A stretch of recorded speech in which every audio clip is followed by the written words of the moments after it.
Gálatas 6, Gálatas 6, versículo 2. Nós estamos em um esforço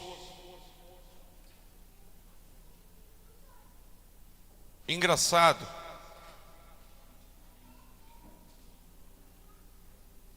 que, depois de tudo que mostramos, vídeos, campos, aonde serão investidos os recursos, a finalidade, ainda temos 11 pessoas para alcançar. Semana que vem já é o Natal. Na outra semana estamos na vigília da virada. E janeiro já começa compromissos dessa igreja. 11 pessoas para alcançar, para completar os 60 missionários que vão ajudar a manter essa igreja com seus projetos, compromissos no ano de 2024.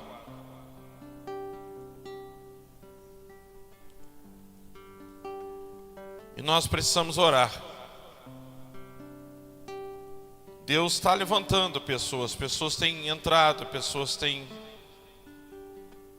vindo, mas ainda precisamos alcançar mais 11 pessoas, que é de fundamental para manter a vida dessa igreja. Irmãos, eu quando me converti, eu separava muito a vida espiritual da vida financeira. Aprendi assim, na verdade, né? Nós temos visto tanto pessoas falarem sobre isso, que os discípulos não levavam nada, que não tinham dinheiro, que os grandes homens de Deus não acumulavam riquezas,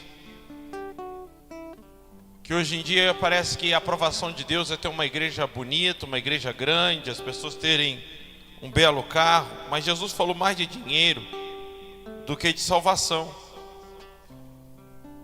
Jesus falou de administração. Jesus falou de dar o que é dele para que se tenha juros, para que quando ele retorne, ele receba com juros. Você pode perguntar a qualquer teólogo, a Bíblia fala mais de dinheiro do que qualquer outro assunto.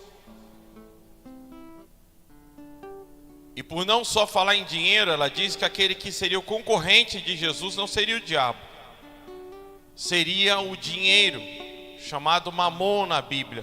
Não podemos servir a Deus e a mamon, a Deus e ao dinheiro. Então vamos orar ao Senhor. Orar a Deus por aqueles que já têm contribuído, por aqueles que deram o seu nome, e por aqueles que ainda precisam entrar nesse propósito. Precisamos alcançar mais 11 pessoas.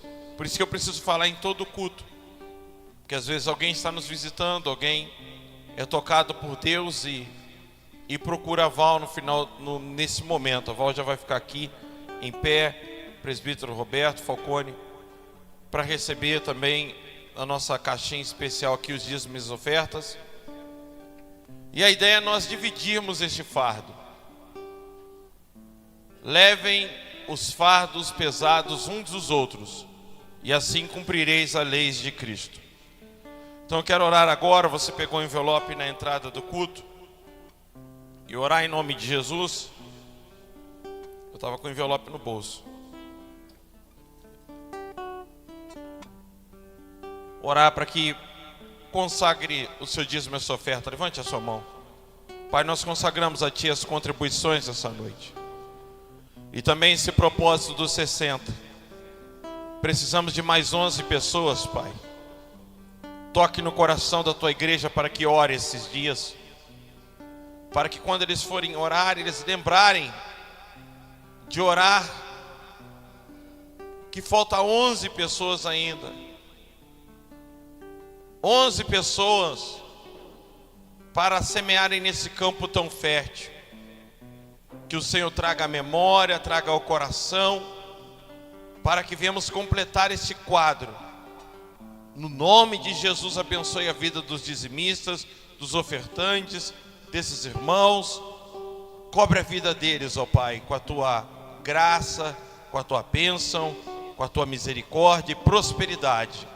Em nome do Pai, do Filho e do Espírito Santo, todos digam. Isso, agora pode trazer o seu envelope, sua contribuição. Fazer isso.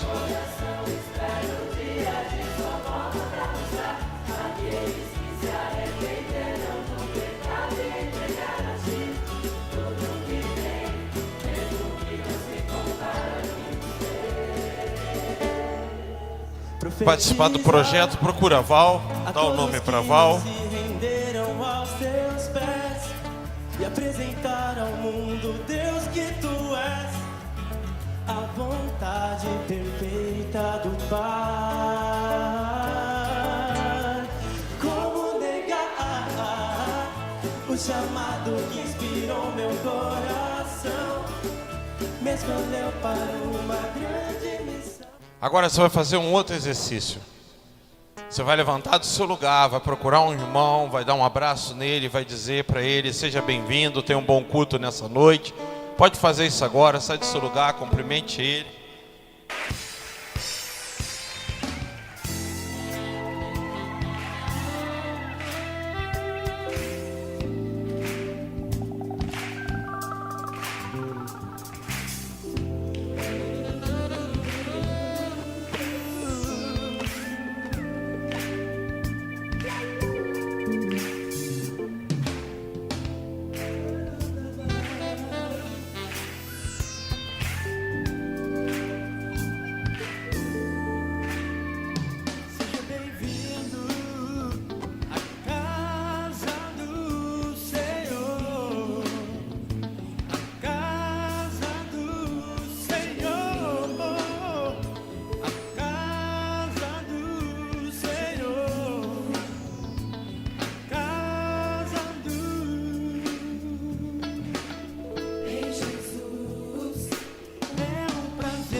Glória a Deus. Nós vamos à mensagem dessa noite, eu vou ser breve. Mas eu queria muito a atenção de vocês nesse momento, por favor, para aquilo que eu vou ministrar.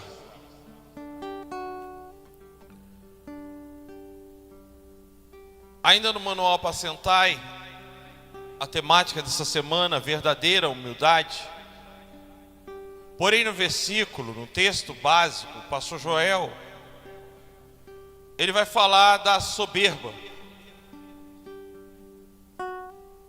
do conceito de soberba. A Bíblia diz que a soberba precede a queda. Irmãos, preste atenção. Ninguém cai, ninguém desfalece em um ministério sem antes ter se tornado uma pessoa soberba. Agora, o orgulho é uma das coisas mais difíceis de identificar. Muito difícil mesmo. Só Deus pode revelar o orgulho. Só Ele pode manifestar o orgulho. Nós podemos falar de várias vertentes do orgulho, mas o orgulho ele se disfarça até em humildade. Uma pessoa orgulhosa, Paulo chega a dizer que uma pessoa pode dar o corpo para ser queimado sem amor. Porque antigamente isso era feito por honra. Gladiadores, lutadores, morriam por honra, por eternizar os seus nomes. Quem viu o meu filme, Os 300, naquele filme eu morro pela honra de Esparta. O cara toma flechada lá à vontade, tá vendo que não dá, né? Os caras estão falando, tá louco, só com esse pouco de gente. Não, vou eternizar meu nome. Então os caras morriam por honra. Então Paulo disse, ainda que eu dê o meu corpo para ser queimado, sem amor, de nada isso aproveitaria. Mas nessa noite eu quero falar que, em vez de eu falar da verdadeira humildade, eu quero tratar do que o Espírito Santo colocou no meu coração, que é: sua humildade pode estar formando soberbos. Eu vou repetir isso. Sua humildade pode estar formando soberbos. Talvez você reclame de uma pessoa muito soberba e orgulhosa na sua vida, mas você não saiba que você gerou isso, e que você tem gerado isso.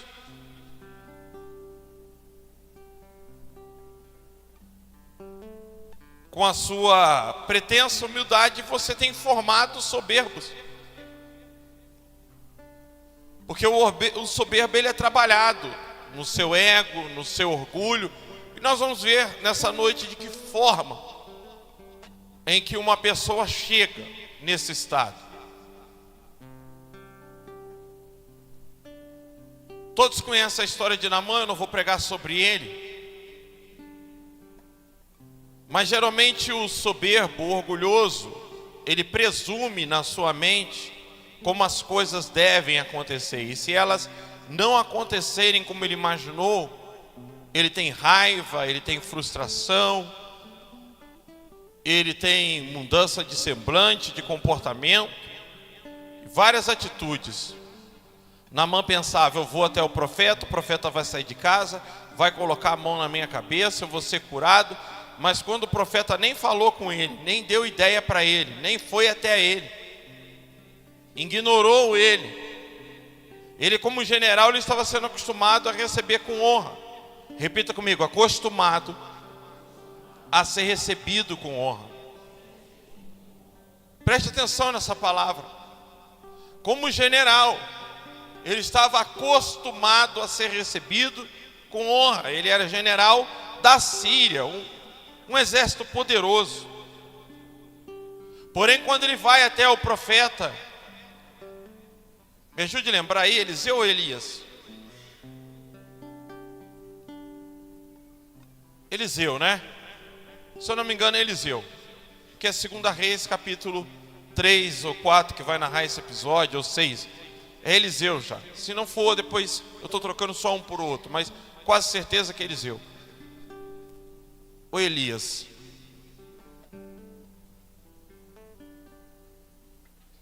Eliseu. Eu vou chutar Eliseu. Porque Elias não é. Eliseu, né? Eliseu. Então quando ele vai ao profeta Eliseu não sai de casa.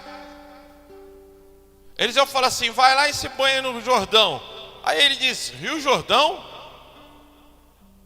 Rio Jordão é o rio mais sujo que existe na região. Não são Abanas e Farpá os rios mais... Por que não mandou mergulhar e já ir embora com lepra? Porque ele falava assim, olha, eu achei que ele ia sair de casa, que ele ia me tratar dessa forma. Sabe, o orgulhoso, ele sempre tem uma expectativa que o tratamento lhe seja dado do jeito que ele espera, porque ele se acostumou àquilo. Alguém acostumou ele daquele jeito. Alguém tratou ele assim, a mãe, ou o pai, ou a esposa, ou o marido. Alguém fez com que ele acostumasse a ter as coisas do jeito dele e da maneira dele.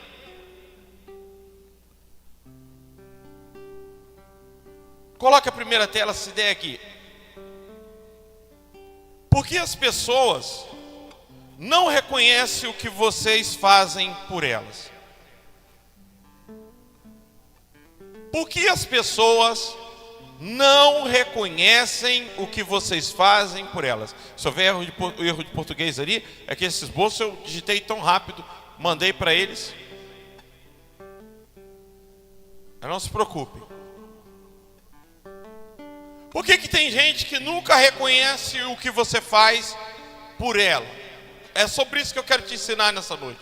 Porque você tem gente ingrata na tua vida, gente que só quer de você, não te devolve, sempre exige, você sempre está devendo ela, nada do que você fez é bom, suficiente.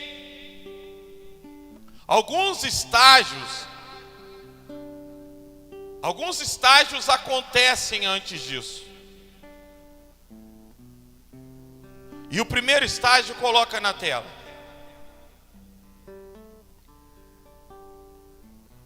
Repita comigo, porque é a primeira vez que você faz algo por alguém, você gera a gratidão nessa pessoa. Então a primeira vez que você faz algo por alguém, você gera a gratidão nessa pessoa. Essa pessoa se torna grata.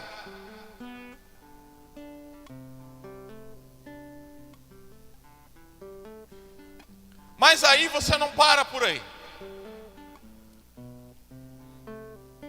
Você vai para a segunda vez. Coloca a segunda. Vamos ler junto. Na segunda vez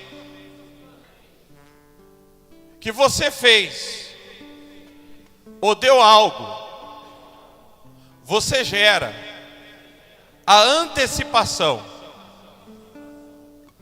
A pessoa imagina se irá receber de novo.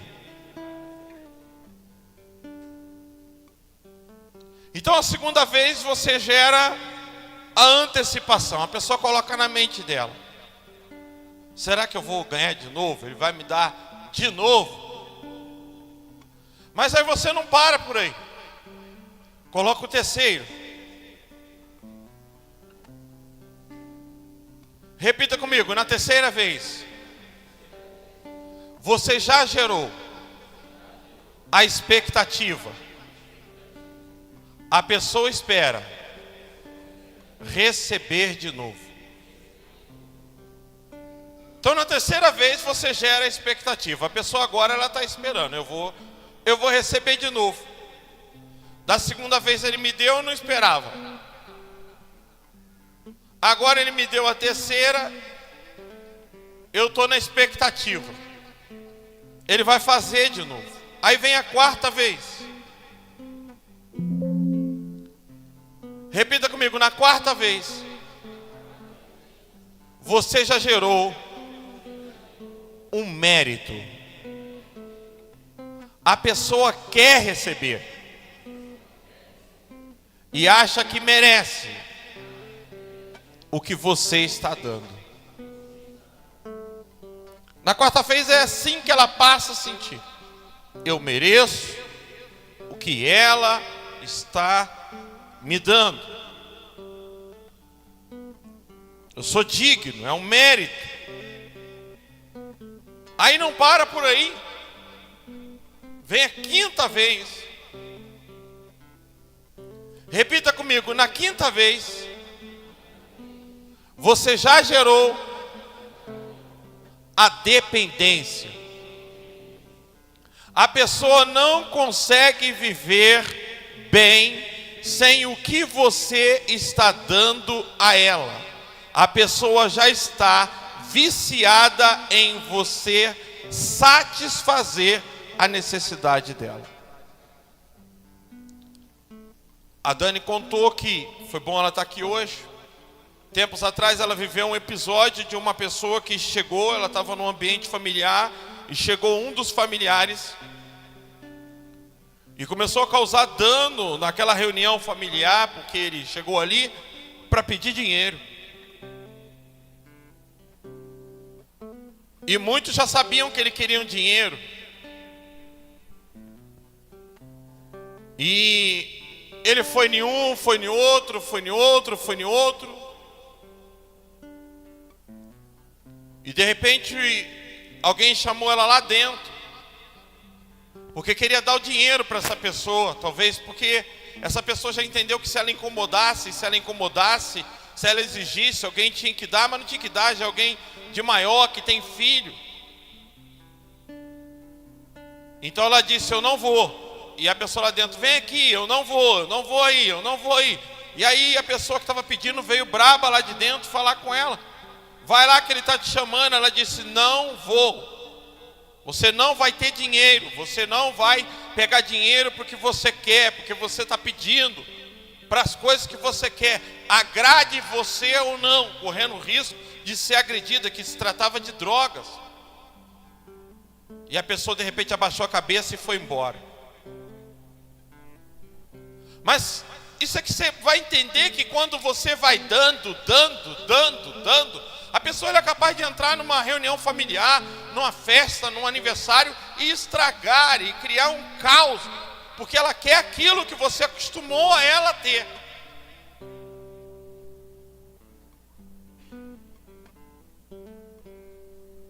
Então a quinta coisa que nós vemos é que você já gerou a dependência.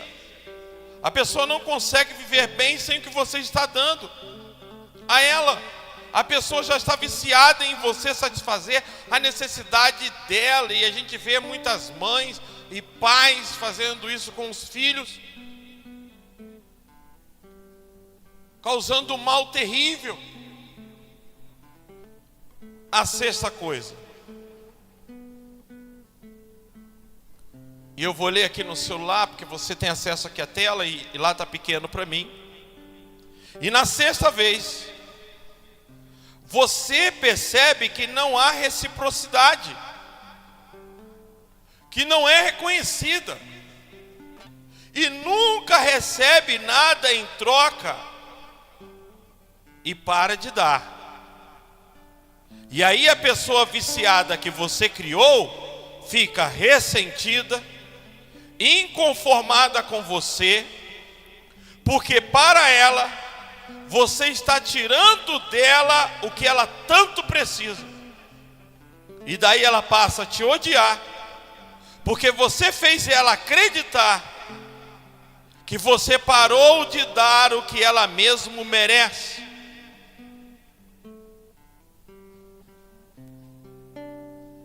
Então você precisa saber os limites.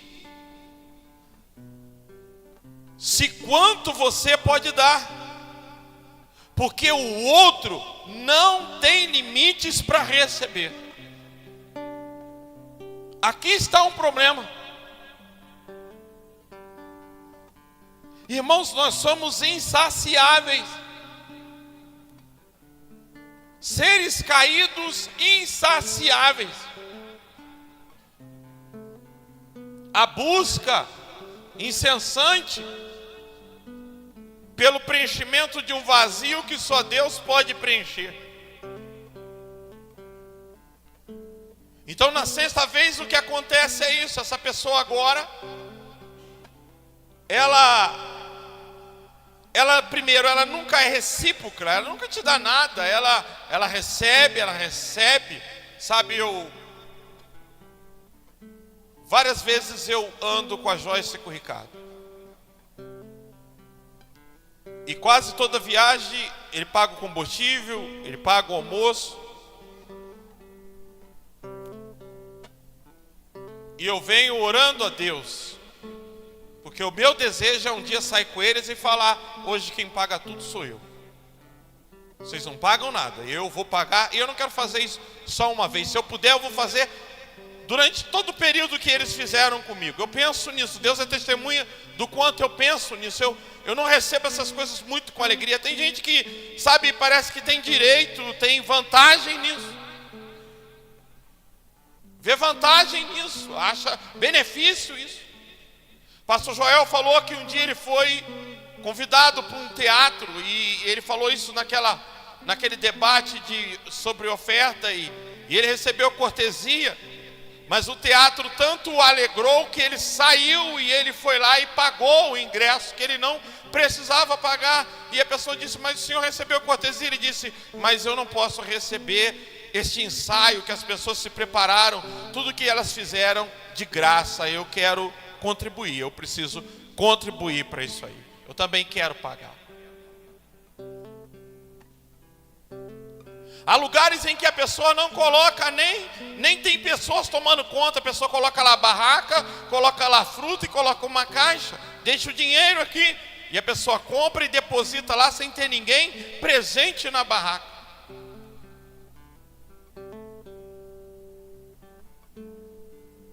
O problema, queridos, é que a pessoa que você está dando tudo para ela, ela nunca terá um limite. Ela sempre vai querer mais, mas você tem limites para dar. Você tem limites para entregar. E quer ver a aplicação dessa mensagem? No que ela se aplica nessa noite? O que ela serve para nós? O que ela traz de ensinamento para a nossa vida? Talvez você esteja se perguntando: o que preciso fazer mais para esta pessoa reconhecer meu amor e meu esforço e minha dedicação por ela? Quantas vezes você não passou por isso? Como mãe, como pai, como esposa, como marido. O que é que eu tenho que fazer mais? Eu faço tudo. Eu faço tudo, entrego tudo.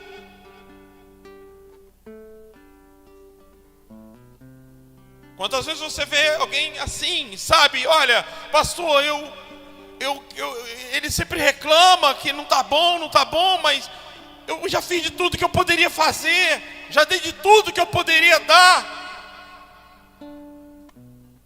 Onde é que eu falhei? Sabe qual é a verdade?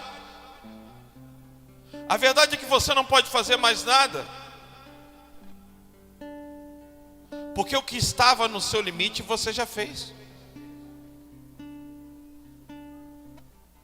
Tudo que estava na tua condição você já ofereceu. Tudo que você poderia dar você já deu, mas essa pessoa não é recíproca. Ela não sabe retribuir, ela não sabe reconhecer. Ela acha que só merece, só deve ganhar. Provérbios fala sobre esse tipo de pessoa. Ela diz: a sanguessuga tem duas irmãs, dá e dá. Fala desse tipo de pessoa onde ela só quer para si, mas ela não entrega nada. Ela reclama que sempre você não deu para ela ou não dá, e ela sempre encontra um motivo de te julgar, que você não deu para ela o que ela quer realmente.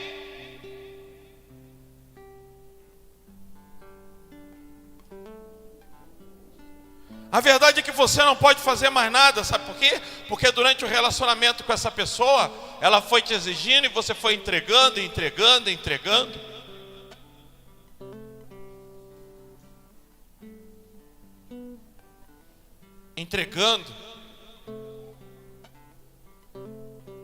E quanto mais você entregou, até que chegou um ponto que você diz: eu não tenho mais nada para dar. E ele continua exigindo, continua insatisfeito. Ora, você fez além dos seus limites emocionais. Tem hora que tem pessoas que ficam malucas, tem hora que pessoas ficam perturbadas, porque tem uma pessoa assim na sua vida. Uma pessoa que não é recíproca, uma pessoa que não reconhece, uma pessoa que não retribui, uma pessoa que cobra de você, que você tem que fazer de tudo por ela.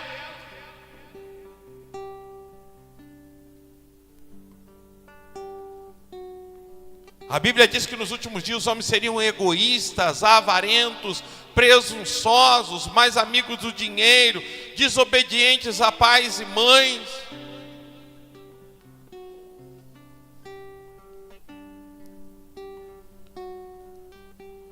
A verdade é que você já fez. Você não pode fazer mais nada, porque tudo que estava no seu limite de fazer, você já fez. O problema é que a pessoa do outro lado não reconhece os seus limites. Ela não se importa com os seus limites. E o pior, ela nunca demonstra gratidão. Ela nunca lhe oferece nada. Ela somente te exige.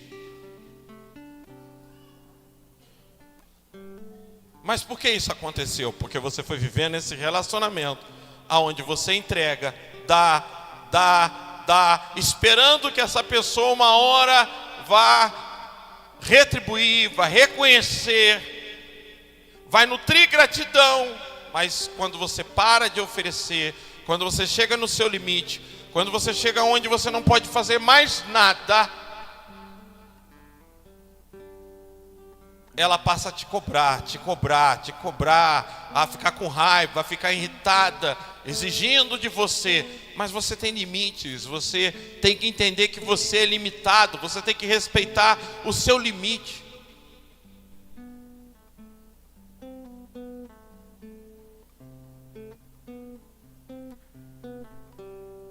Casamento é assim.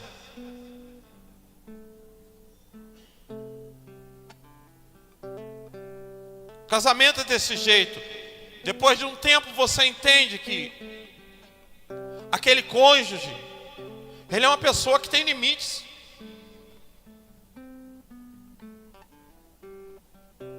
Que não é um Deus ao ponto de satisfazer todos os seus desejos.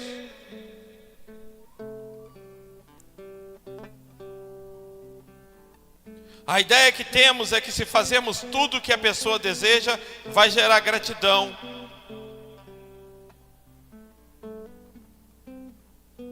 Isso vai nos decepcionar muito.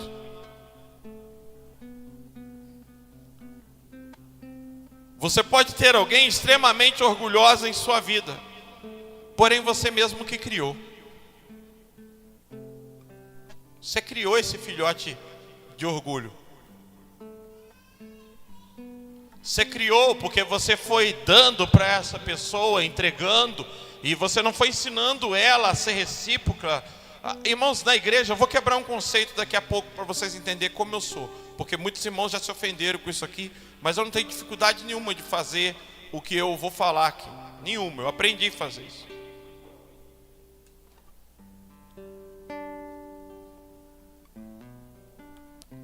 Você pode ter alguém extremamente orgulhoso em sua vida, porém você mesmo criou, você mesmo educou, você mesmo ensinou a ela a ter tudo de você, mas nunca te dá nada.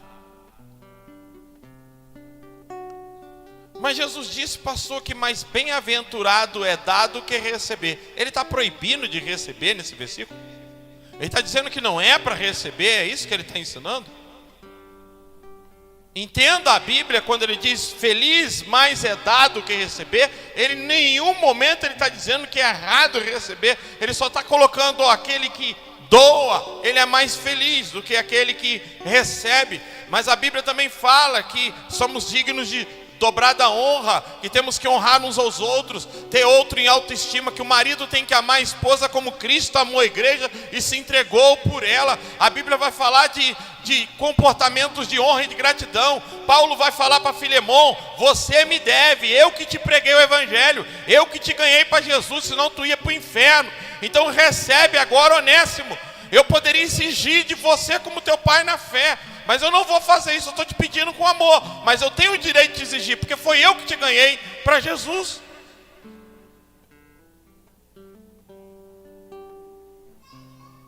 Ora, Deus tem tudo que Ele precisa, Ele não precisa de nada de nós.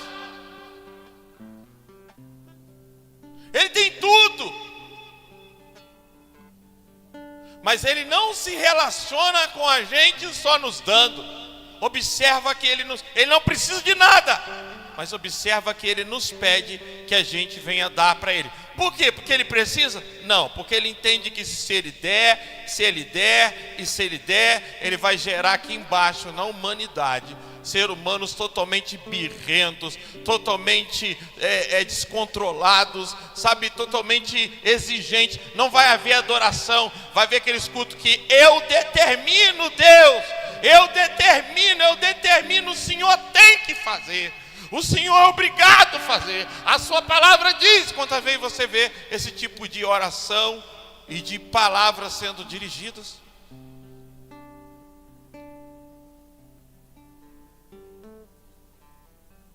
Será que você não criou alguém assim ou está criando? Quem aqui aqui já não fez tudo o que estava ao alcance para satisfazer alguém e ainda ouviu coisas dessa pessoa que te deixou perplexo? Como ela pode dizer isso depois de tudo que fiz? Depois de tudo que já demonstrei?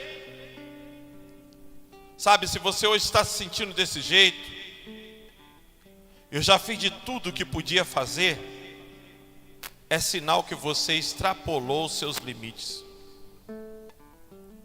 Mas quem recebe, nunca terá limites para receber. Seus relacionamentos precisam ser recíprocos. Porque Deus não precisa de nada e sempre pede algo de nós. Por quê? Gênesis capítulo 22. Ele não precisa de nada, mas sempre pede algo de nós. Sempre exige que a gente dê oferta, dízimos, contribua. Porque se Deus, que não precisa de nada e não depende de nada, Ele não tem um relacionamento com o ser humano onde Ele diz: eu posso te dar tudo que você quiser e você não precisa me dar nada, porque eu tenho tudo. Por que Ele pede as únicas 2 moedas de cobre de uma viúva pobre? Por que Ele aceita as únicas 2 moedas, o tudo de uma viúva pobre? Por quê? Se Ele tem tudo. Porque Ele aceita 2 pombinhas para quem não tem uma oferta como rico para dar um carneiro ou um boi?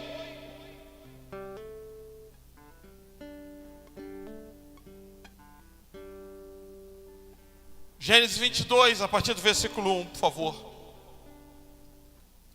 Passando algum tempo, Deus pôs Abraão à prova. Repita comigo: pôs Abraão à prova.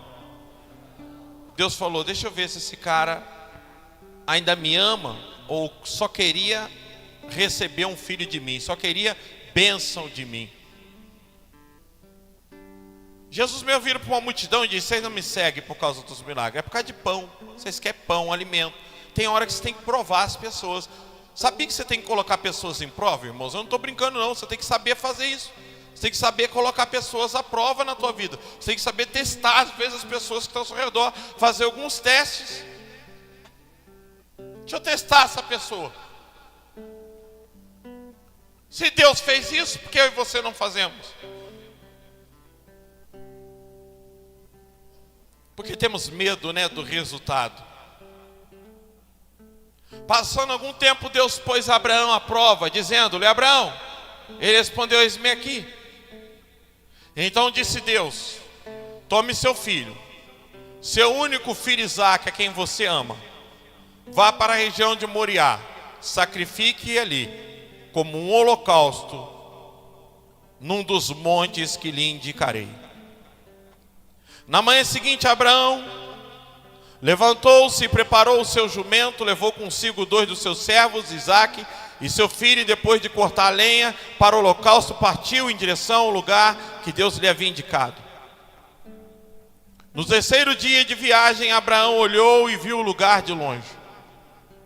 Disse ele a seus servos: fiquem aqui com os jumentos, enquanto eu e o rapaz vamos até lá. Depois de adorar, voltaremos.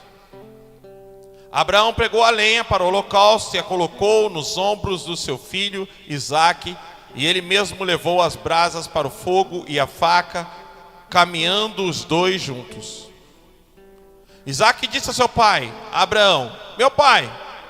Sim, meu filho, respondeu Abraão. Isaque perguntou: as brasas, a lenha estão aqui, mas onde está o cordeiro para o holocausto? Respondeu Abraão: Deus mesmo há de prover o cordeiro para o holocausto, meu filho. E os 2 continuaram caminhando juntos. Quando chegaram ao lugar que Deus lhe havia indicado, Abraão construiu um altar e sobre ele arrumou a lenha, amarrou seu filho Isaque e colocou sobre o altar em cima da lenha. Então estendeu a mão, pegou a faca para sacrificar seu filho. Mas o anjo do Senhor o chamou do céu: Abraão, Abraão! Eis-me aqui, respondeu ele. Não toque no rapaz, disse o anjo. Não lhe faça nada. Agora sei que você teme a Deus, porque não, repita, não me negou.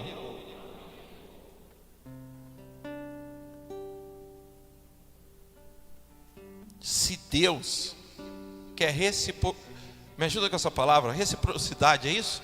Reciprocidade. Se Deus ele espera isso, por que você vive?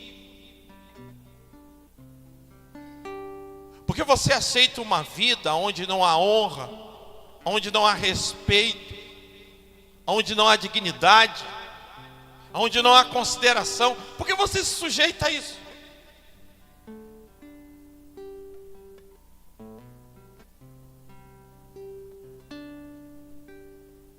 Porque existem pessoas que só sugam e sugam.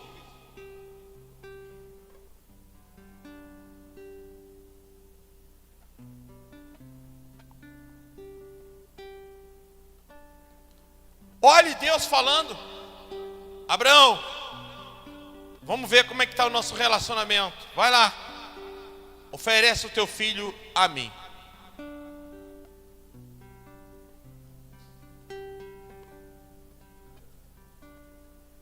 E Abraão faz isso, e Deus diz: agora eu sei que você me temes. Irmãos, aqui eu vou falar, eu não estou jogando indireta para ninguém, porque eu já tive alguns embates pessoais com os irmãos aqui na igreja, mas eu faço isso. Sabe aquele negócio de que você não deve jogar na cara o que você fez por mim ou o que eu fiz por você? Isso não existe.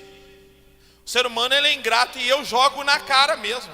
Pensa num cara que joga na cara, você esqueceu disso? Porque a gente esquece. Olha o que Paulo fala aqui, em 1 Coríntios capítulo 9, versículo 10. Não é 1 Coríntios capítulo 9 não, estava lá em Tessalonicenses. Mas vamos ver o que está em 1 Coríntios 9, 10. É outro versículo também muito interessante. Olha só.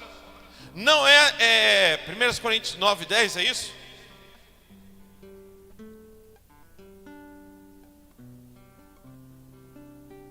Isso. Olha só. Não é certamente por nossa causa que ele diz? Sim, isso foi escrito em nosso favor. Por quê? O lavrador, quando ara, e o debulhador, quando debulha, devem fazê-lo, repita comigo, devem fazê-lo na esperança de participar da colheita. Ué? E ali você vai ver que ele está falando de quem ministra no altar, de quem deve receber do altar, versículo número 11. Se entre vocês semeamos coisas espirituais, seria demais colhermos de vocês coisas materiais. Paulo está falando, pregamos o evangelho, pregamos a palavra, alimentamos vocês, cantamos louvores. Será que pedir de vocês coisas materiais é errado? Colhermos coisas materiais é errado? Colhermos recursos? Imagine uma igreja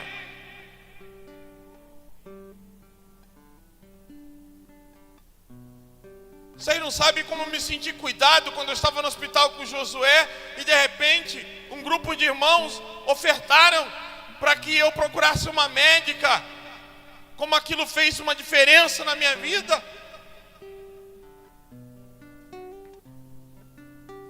Então esse negócio de que dá sem esperar receber, isso a gente está falando, irmãos, com Deus eu devo fazer, porque há pessoas ingratas, mas no campo aqui pessoal é diferente. No campo do relacionamento é diferente. Ajudem uns aos outros, carreguem as fardos dos outros, dividam. A Bíblia diz que lá em Atos ninguém tinha nada diferente, todo mundo tinha tudo em comum. As pessoas vendiam suas casas, seus bens e dividiam entre si. Aí na ceia, aonde alguns comiam melhor e outros comiam pior, o Senhor diz: a reunião de vocês não é boa, porque aí tem quem leve coisas boas, come coisas boas, enquanto os outros não têm nada para comer. A reunião de vocês não é boa, vocês se reúnem de forma errada.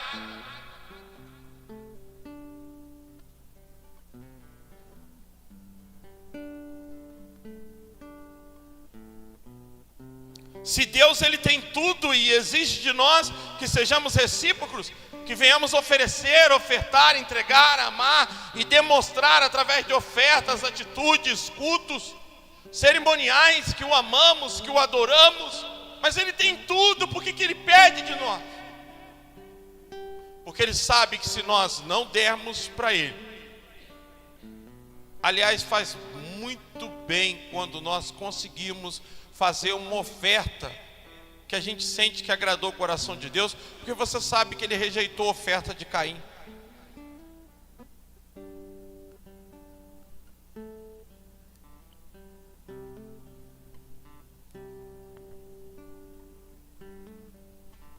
Primeiro Samuel capítulo 15, versos 17 e 18.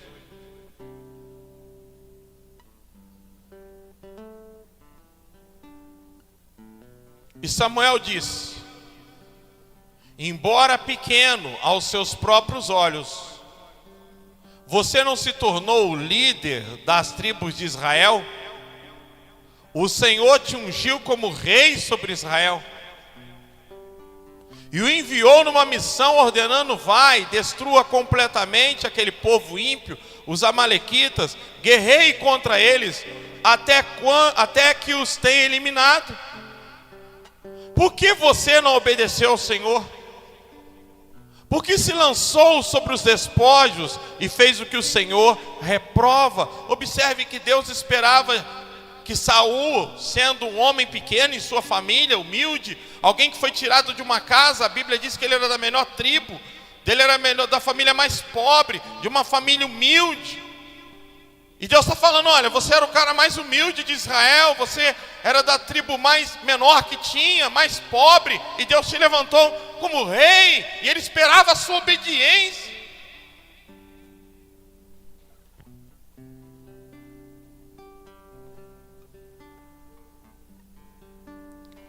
Aí olha o que vai acontecer, o que acontece com muitos de nós aqui, irmãos. Sabe o que acontece com muitos de nós aqui? É que a gente confunde pena com compaixão. Muitas das vezes nós somos carregados de pena, de dó. Ai que dó, ai que pena de tal pessoa. Compaixão é eu me colocar no lugar da pessoa. É eu me colocar no lugar dela e dizer: no lugar dela o que eu faria, como eu me sentiria. E aí eu vou pensar: ela errou, ela tomou. Então Samuel está falando: você pecou contra o Senhor, rapaz. Mas Deus despreza Saul como rei. A palavra é dura. Aí o capítulo 16, versículo 1 vai nos mostrar algo que acontece muito com a gente. O Senhor disse a Samuel: até quando você irá se entristecer por causa de Saul? Muda essa tradução.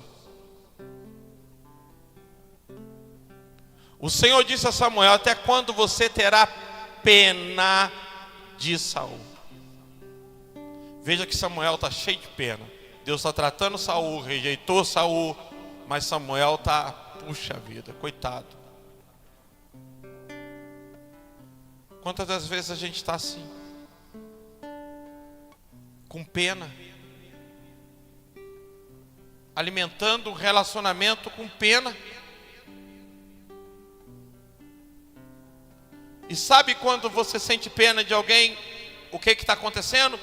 Você está se colocando sobre a pessoa, você está olhando para ela, dizendo: coitada, ela é uma coitadinha, ela não pode fazer nada. Você está se colocando maior, você está sendo orgulhoso. Quando você sente pena de alguém, você se coloca sobre a pessoa. A compaixão é se colocar no lugar, mas a pena é olhar para a pessoa e dizer: poxa, coitada dela, mas coitado de mim também, todos nós pescamos no mesmo rio, servimos na mesma igreja, servimos o mesmo Deus, temos que seguir os mesmos princípios, cumprir com os mesmos desígnios. Por que eu estou seguindo e o outro está parando? Porque casamentos estão dando certos e outros estão acabando. Mas tem muita gente vivendo em relacionamentos de pena, de dó. Eu tenho pena.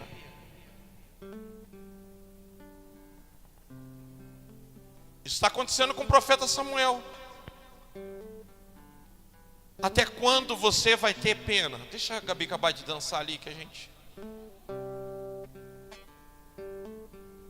dançou no mistério.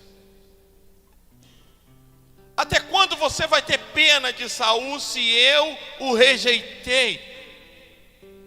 Olha o que ele está dizendo. Vai lá e unge outra pessoa. Põe outra pessoa no lugar. Para de ficar concentrado nesse. Avante. Busca outro. Ocupa esse lugar que está vazio. Para com esse sentimento de pena por Saul. Eu o rejeitei. Se Samuel estava passando por isso, agora quem era Saul? Saul, o cara que não esperou Samuel para oferecer sacrifício, fez uma coisa que ele nunca poderia fazer, que era oferecer sacrifício, só Samuel poderia fazer isso. Saul era um cara que Deus o rejeitou por ele desobedecer, e Samuel está lá, coitado de Saul, Deus o rejeitou. Será que tem algum jeito, tem alguma solução? E Deus está falando, até quando você vai ter pena? Cuidado com isso.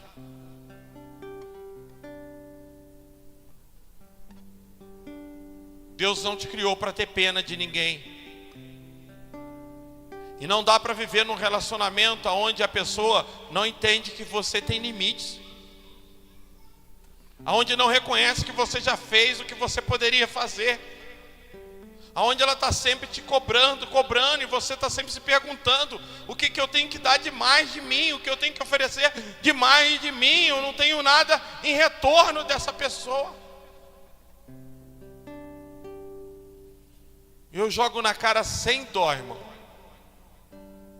Ó, peraí, eu fiz isso por você, eu fiz aquilo por você, eu fiz isso aqui. Você está errando comigo nisso aqui. Eu não merecia ser tratado desse jeito. Eu falo.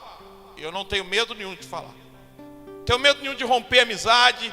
Eu jogo na cara. Ora, peraí, calma aí. Você esqueceu disso aqui? Porque você tem que lembrar a pessoa.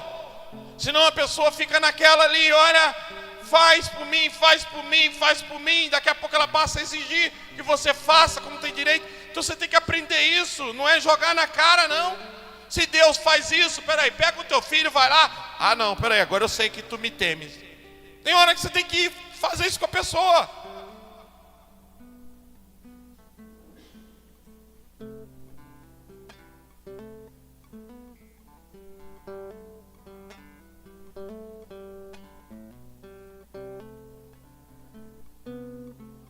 Precisa testar.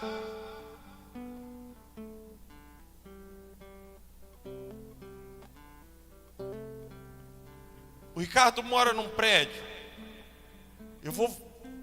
Tem hora que ele tem que falar assim, Joyce, desce lá embaixo e pega lá a pizza pra gente. Ela vai lá e o porteiro fala assim, não tem pizza nenhuma. Ela só abre isso, mas Ricardo, mas não tem ninguém, é só para ver se você ainda está obediente. Mas agora chegou, volta lá. Agora o cara acabou de chegar. Aí ela desce de novo, mas não tem ninguém lá. Não, era só para ver se você fazia 2 vezes.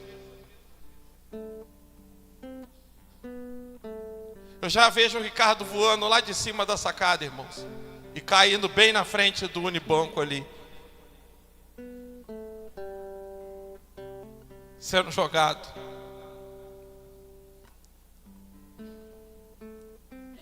Cuidado com o sentimento de pena. Nossa, que tristeza. Rejeitou a Deus. Porém, estou tão triste assim mesmo.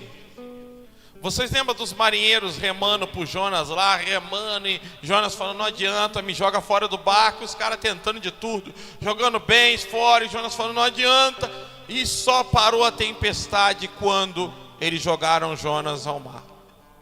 Eu quero deixar essa última imagem para vocês, coloca essa foto na tela.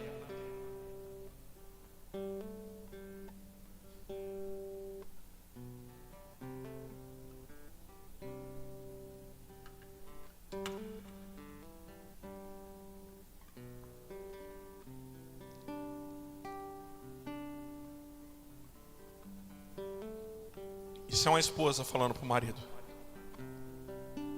É um fim de um relacionamento. Ela dizendo, até aqui, remei. Até que minhas forças deu. Eu tenho limites. E você nunca entendeu isso. Nunca compreendeu isso. Até aqui remei. Tem hora que a gente tem que fazer isso para um filho, para uma pessoa que está do nosso lado. Olha, toma os remos aqui. Até aqui eu remei. Mas agora é hora de você assumir responsabilidades.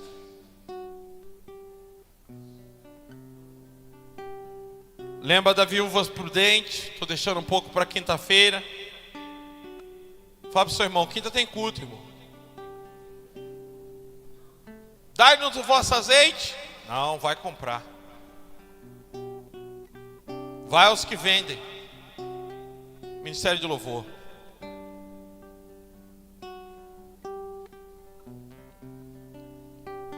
Eu termino essa mensagem com essa palavra.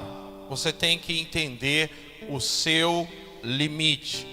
Porque há pessoas que vão exigir que você vá além do seu limite e você tem limites. Tem hora que o mais viável a fazer é entregar os remos. É entregar os remos, é dizer até aqui remei. Até aqui orei, até aqui jejuei, até aqui fiz o que pude fazer. Mas o que eu percebo é que não há gratidão, não há reconhecimento, não há nada recíproco.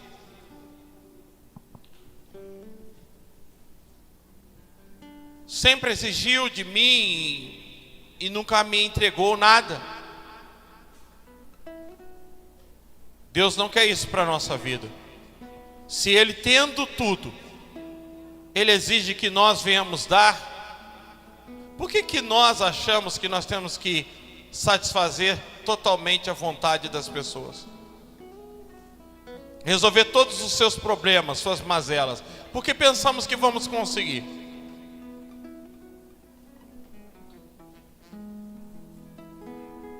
Está na hora de você entender que o casamento bíblico não é um casamento de guerras, de aflição, de briga, de injustiça.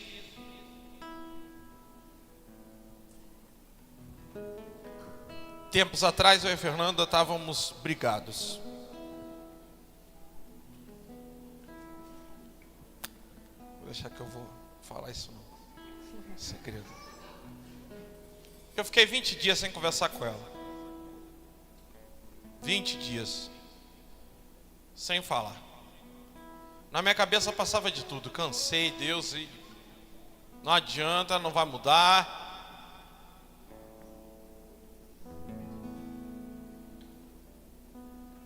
E aí eu chamei ela no quarto para conversar e falei com ela assim: Fernanda, eu não vou te pedir perdão, porque isso eu já fiz várias vezes e eu sei que eu vou errar amanhã de novo, então eu não estou te chamando aqui para te pedir perdão. Estou te chamando aqui para dizer o seguinte: você sempre foi falha, você sempre errou, você sempre teve esse jeito, mas sempre foi fácil para mim perdoar, sempre foi fácil para mim lidar com isso, orar, ler a Bíblia. Quando o nosso casamento estava em crise, sempre foi fácil para mim jejuar e orar pelo nosso casamento. Ao passar do tempo eu não sei o que aconteceu. Eu fui me tornando mais duro, mais exigente, querendo ter direito. Eu não posso te prometer nada.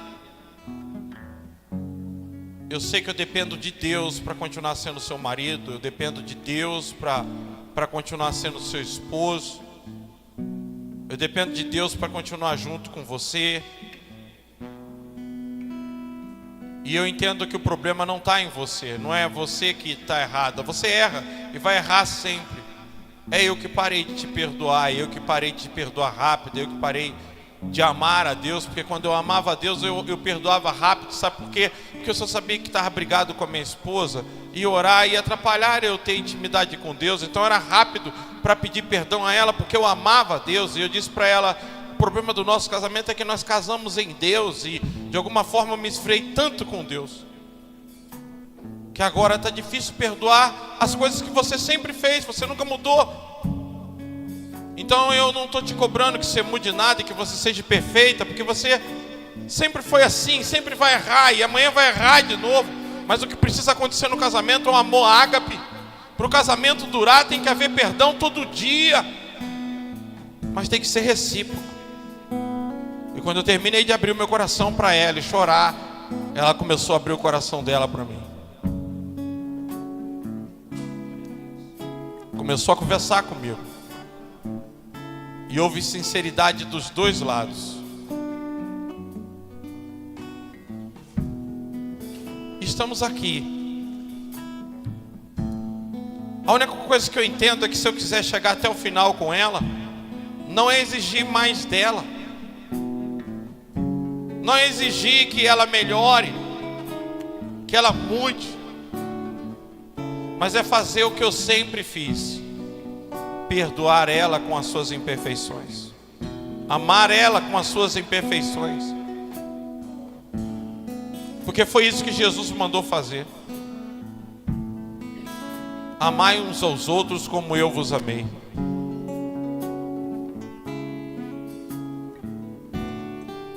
E naquele momento eu pude chorar e pude dizer, eu vou me esforçar.